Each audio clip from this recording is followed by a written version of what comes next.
ജമ്മു കാശ്മീരിലെ കിഷ്ത്വാറിലെ കൊടും വനങ്ങളിലും മഞ്ഞുമൂടിയ പർവ്വതനിരകളിലും മാളത്തിൽ ഒളിച്ച ഭീകരരെ തേടി ഇന്ത്യൻ സൈന്യവും പോലീസും സിആർപിഎഫും സംയുക്തമായി നടത്തിയ ഓപ്പറേഷൻ ത്രാക്ഷി 1 എന്ന സാഹസിക ദൗത്യം ഒരു സസ്പെൻസ് ത്രില്ലറിനെ വെല്ലുന്നതായിരുന്നു.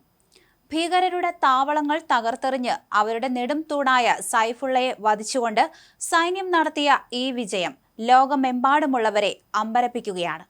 ജമ്മുകാശ്മീരിലെ കിഷ്ത്വാറിലെ കൊടും കാടുകളിലും പർവ്വതനിരകളിലുമാണ് 326 ദിവസം നീണ്ടുനിന്ന ഈ ഓപ്പറേഷൻ നടത്തിയത്. പാകിസ്ഥാനിൽ നിന്നും പരിശീലനം കിട്ടിയ 7 ഭീകരരെ സുരക്ഷാസേന വധിച്ചു. കൊടും വനങ്ങളും അപകടകരമായ ഭൂപ്രകൃതിയും നിറഞ്ഞ ഛാത്രൂ മേഖലയിലായിരുന്നു ഓപ്പറേഷൻ. റോഡുകളോ സമതലങ്ങളോ ഇല്ലാത്ത ഈ മലനിരകളിൽ ഏകദേശം 1 വർഷത്തോളമാണ് സൈന്യം നിലയുറപ്പിച്ചിരുന്നത്.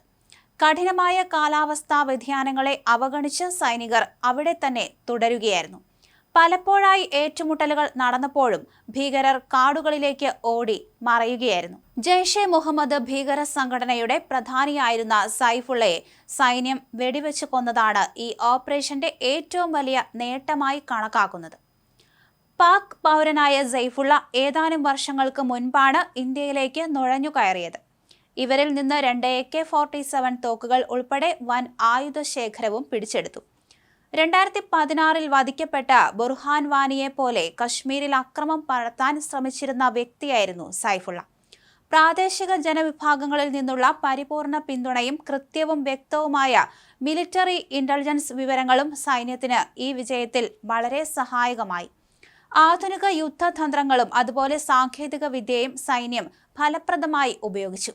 ആളില്ലാ വിമാനങ്ങൾ, സാറ്റലൈറ്റ് എമർജറി, അതുപോലെ FPV ഡ്രോണുകൾ എന്നിവ ഭീകരരുടെ ഒളിത്താവളങ്ങൾ കണ്ടെത്തുന്നതിൽ നിർണായക പങ്ക് വഹിച്ചു. ഇന്ത്യൻ സൈന്യത്തിന്റെ വൈറ്റ് നൈറ്റ് കോർപ്സാണ് അപകടകരമായ ദൗത്യത്തിന് നേതൃത്വം നൽകിയത്. പാകിസ്ഥാൻ ആസ്ഥാനമായുള്ള ജയ്ഷെ മുഹമ്മദ് ഭീകരർ ദീർഘകാലം ഒളിവിൽ കഴിയാൻ കിഷ്ത്വാറിലെ മലനിരകളിൽ ബങ്കറുകൾ നിർമ്മിച്ചിരുന്നതായി സൈന്യത്തിന് വിവരം കിട്ടിയിരുന്നു.